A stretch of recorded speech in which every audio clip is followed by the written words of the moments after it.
If you've been following the rise of foldable smartphones, the Galaxy Fold probably holds a special place in your heart. It was the first of its kind to make it to market, and despite a troubled launch and unimpressive follow-up, the series is now on its third generation. The Galaxy Z Fold 3 is all grown up and stronger than ever.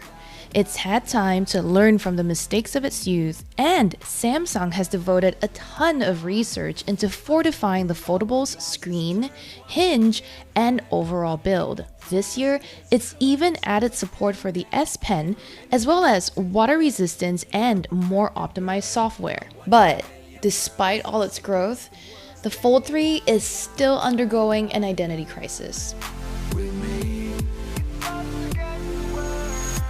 Just by looking at it, you wouldn't be able to see a difference between the Fold 3 and its predecessor. The two have basically the same dimensions, with this year's model coming in a little thicker than before. But despite gaining 0.4mm when unfolded, the Fold 3 is actually 0.8mm thinner than the Fold 2 when folded. It appears Samsung might have been able to reduce the gap between the two halves of the screen when it refined its hinge mechanism. That said, without a side-by-side comparison, you probably won't notice this. You also might not realize that the Fold 3 is 10 grams or 0.35 ounces lighter than the predecessor, but it's certainly heavier than most other smartphones. It's about 45 grams or 1.58 ounces heavier than the iPhone 12 Pro Max and the S21 Ultra, for example. Still, it's basically two phones in one, which means the only device that might be fair to compare it to right now is the Surface Duo. Microsoft's dual-screen phone is noticeably thinner and lighter than the Fold 3 though. But because it didn't have a flexible display, the Surface Duo presented less of an engineering challenge. Durability is a greater concern with foldables like the Fold and Flip 3.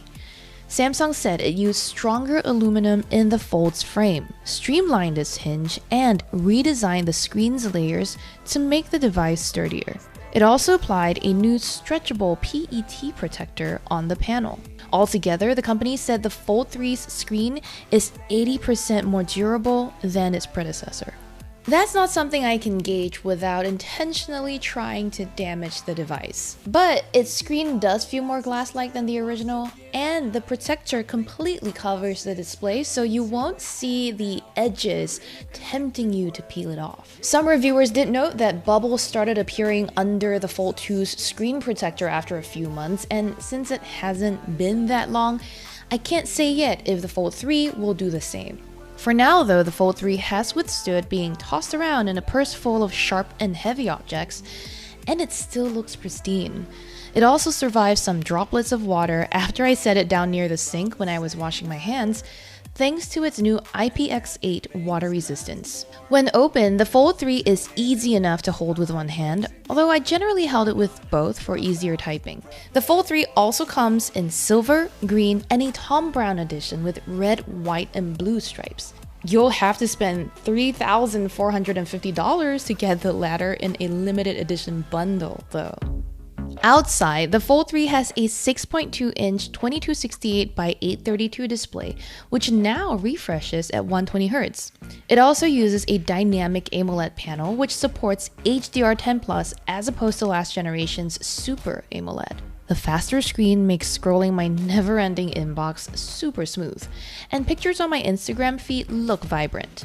Aside from these upgrades, the Fold 3's external display is basically the same as its predecessors, which means it has a similarly narrow aspect ratio. While that makes a closed device easier to navigate with one hand, it also means most content feels cramped. Buttons on the keyboard, for example, are smaller and harder to aim for, while lengthy messages and tweets take up more lines, so you'll see fewer of them on the page at once. Thankfully, when you need more room, you can open up the Fold to use the 7.6-inch dynamic AMOLED panel inside. Like the outside screen, this has a 120Hz refresh rate, and it runs at 2208 by 1768. To give you a more immersive full screen experience, Samsung used an under-display camera here, or UDC, that can camouflage beneath pixels so you won't have to see the little hole that most modern phones have for their selfie sensors. I never found those tiny circles to be very obstructive or much of an eyesore. Still, if you really hated seeing it, the good news is that the UDC does disappear into the screen with the right background or app. The bad news is that you'll still see it on darker wallpapers, and even when the screen above the camera is displaying something, it creates a noticeable ring of pixelation. This didn't bother me much, and after some time I even forgot the UDC was even there. Regardless, the rest of the screen is bright, colorful, and crisp, making it a pleasant canvas for my watching videos or playing games. The Fold 3's internal display isn't just great for Netflixing. With S Pen support this year, the foldable screen is more useful for those who want to write notes or sketch diagrams on that spacious surface. You'll have to pay an extra $50 for the S Pen Fold Edition or $100 for the Pro model, which comes with a case. The Fold version doesn't require charging and is pretty basic, while the Pro model does need power for things like Bluetooth controls and switching between other Samsung phones. Either way, there isn't a slot on the Fold for the stylus, so you'll have to put up with bringing around a loose accessory. If you're willing to splurge though, the S Pen is a generally helpful tool on the Fold 3.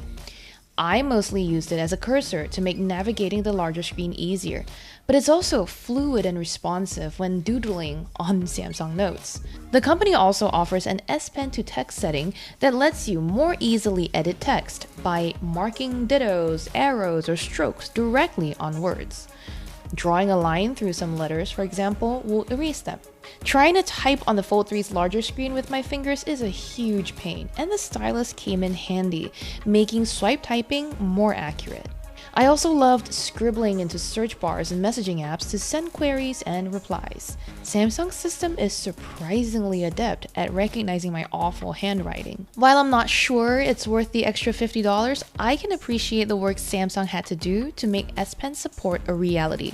I have yet to damage the flexible display with any accidental pokes and stabs. Even without the S Pen, the larger internal panel still offers a variety of useful multitasking features. This year, Samsung made it so you can pin the edge panel to the screen, so it acts like a desktop-style taskbar for easy access to your open and favorite apps. It's a simple but tremendously useful update.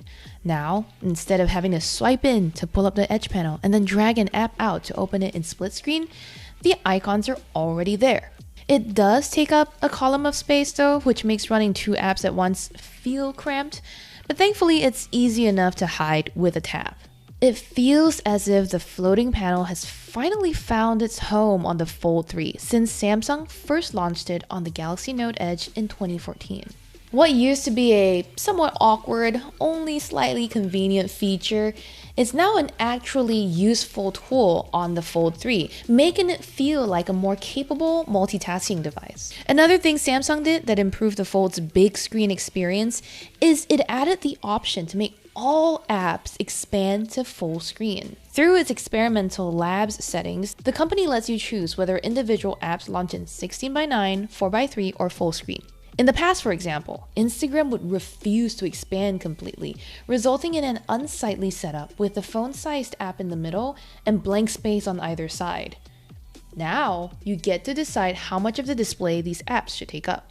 The company offers more features in labs to improve the full screen experience, like enabling multi-window or a flex mode panel for all apps. Flex Mode panel adds a mini dashboard to the bottom part of the screen when you half open and set the Fold 3 up like a laptop. Some apps are optimized for this to offer useful, well-spaced controls in this area. But for the ones that aren't, like Chrome, Samsung software slaps a tiny inch-tall row of 4 buttons at the bottom for keyboard, screenshot, brightness, and volume.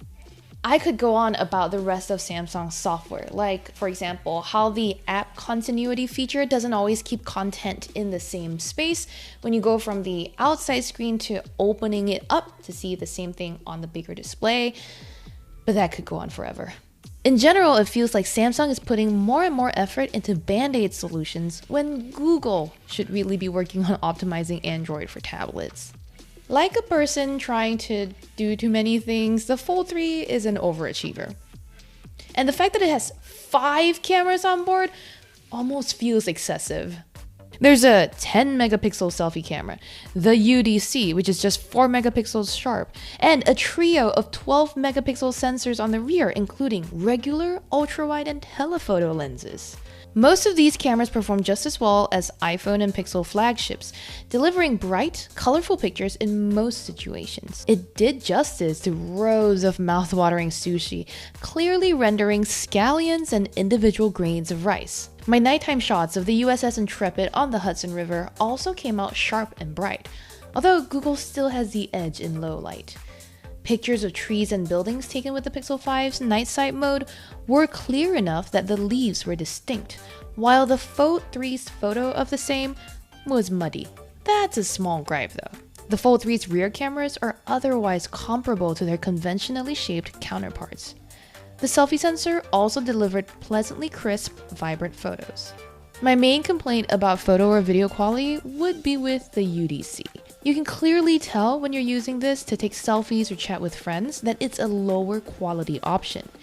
Details are less sharp and colors aren't as saturated. Still, I don't expect much from a 4 megapixel camera, especially not one that's under a screen. This feels more like a last resort if you really must take a call with the Fold open and it is just serviceable. Whether I was using the outside screen or the internal panel, the Fold 3 was mostly snappy. Its Snapdragon 888 processor with 12 gigs of RAM delivered smooth performance as I marked dozens of emails as read, wrote a review while watching a video, and slacking my colleagues. I occasionally had to wait for an app to reopen when I switched between the two displays, but for the most part, everything flew. I also never found myself worrying about the Fold 3 running out of juice. It generally stuck around for at least a day and a half, sometimes only conking out after 2 days. It lasted 14 hours and 3 minutes on our video rundown battery test, and that was on the larger inside screen. With the Fold 3, it feels like Samsung has tried extremely hard to make a foldable smartphone tablet hybrid work. But although I found myself eagerly reaching for the Flip 3 when I was reviewing that device, I had to force myself to find reasons to use the Fold 3. When it's closed, it's heavier and narrower than my regular phones, and then I only want to open it up for gaming and getting work done on my commute. For the times when I'm leaning back on my couch and want to idle away on Reddit or Twitter, the Fold 3 just doesn't satisfy. Maybe that's a good thing, but I'm not here to debate the philosophical benefits of foldables. I had a similar issue with the Surface Duo, which also tried to be a tablet and a phone and failed at both. Though the Fold 3 is in most ways superior, it still won't replace a regular smartphone. It's a well-made, impressive piece of tech that has benefited from years of R&D, but it suffers from an identity crisis by attempting to be two things at once. Does that mean the world should give up on foldable phones altogether? Absolutely not. As components get smaller over time, the Fold 3 might one day be thin and light enough with much better software to make it truly useful in all of its modes. But for now, despite all the progress that Samsung has made, the Fold 3 is still not ready for the mainstream. For all our reviews on regular smartphones, weird and wacky devices, laptops, wearables, and more coverage of the world of consumer technology, make sure you subscribe to Engadget. And as always, thank you for watching.